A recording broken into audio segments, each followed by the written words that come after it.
Oi, gente. Aqui vou revisar essa questão da nossa revisão, né? E serve aí de revisão para todos os alunos que estejam interessados em cálculos de probabilidade. Aqui essa questão ela diz o seguinte: uma caixa contém uma cédula de 5, né? Contém uma cédula de 20 e duas de 50, de modelos diferentes. Retira-se aleatoriamente uma cédula dessa caixa, anota seu valor e devolve-se a cédula à caixa. Em seguida, repete o procedimento anterior mais duas vezes. A probabilidade de que a soma dos valores anotados seja pelo menos igual a 75 é. Então, para então, se eu fizer aqui os resultados de 75 ou mais, já que é pelo menos, então eu posso ter que a soma pode ser de 75 para frente, eu vou ter alguns problemas. Então, eu vou tentar fazer aqui de outra maneira, que eu acho que é mais fácil. Bom, eu tenho quatro cédulas, uma de 5, uma de 20 e tenho um de 50, tenho duas, mas elas são de modelos diferentes, então é como se essas cédulas fossem diferentes, cédulas diferentes com o mesmo valor.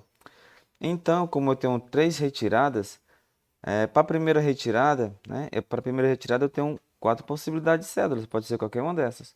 Para a terceira eu também tenho quatro, para a segunda e para a terceira eu tenho quatro, né?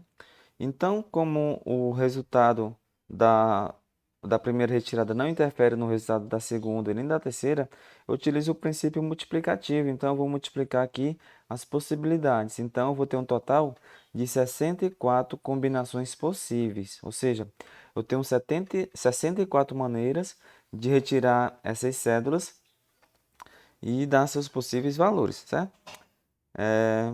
Bom, uma coisa, a primeira coisa que eu vou fazer é analisar os casos que são menores do que 75. O primeiro caso é quando sai todo mundo 5. E para esse caso aqui, vocês observam que eu tenho apenas uma possibilidade. Qual é essa única possibilidade? Aparecer 5, 5 e 5. No primeiro, segundo e terceira retirada. Bom, no segundo caso é quando eu tenho duas de 5 e uma de 20. Porque só essa soma aqui dá 30, que é menor do que 75. Bom, mas para esse caso aqui eu não tenho só uma possibilidade. Aqui eu coloquei como se o 20 fosse a terceira nota retirada, mas não obrigatoriamente isso precisa acontecer. O 20 ele pode ser a segunda ou o 20 pode ser a primeira nota tirada. Então é por isso que eu tenho três possibilidades. O terceiro caso é quando eu tenho uma soma 60, que é quando eu tenho duas de 5 e uma de 50. Bom, novamente eu coloquei aqui o 50 como se fosse a terceira nota retirada, mas não necessariamente isso precisa acontecer. O 50 ele pode ser a segunda nota tirada ou pode ser a primeira nota tirada. E aí eu teria três possibilidades. O problema aqui é que eu tenho duas notas de 50 diferentes. Então eu vou ter três possibilidades quando eu tiro a nota em verde e vou ter três possibilidades quando eu tiro com a nota em vermelho.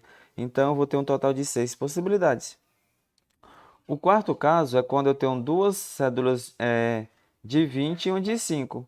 Aqui eu fiz como se o 5 fosse a primeira nota retirada, mas o 5 ele pode ser a segunda ou a terceira, né, nota que eu vou retirar.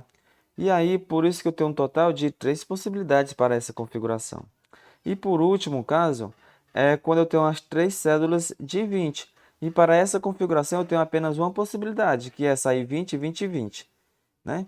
Então, quando eu vou fazer a soma menor do que 75, eu tenho 14 possibilidades, que é 1, mais 3, mais 6, mais 3, mais 1.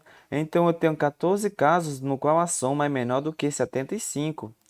Beleza. Então, se eu tenho 14 casos no qual a soma é menor do que 75, quantos casos eu tenho que a soma é maior ou igual a 75? Aqui no caso é maior ou igual, tá? Então é só fazer o complementar. Eu tenho 64 possibilidades totais. Se eu tirar as 14 que são menor do que 75, vai restar 50 que é 75 ou mais.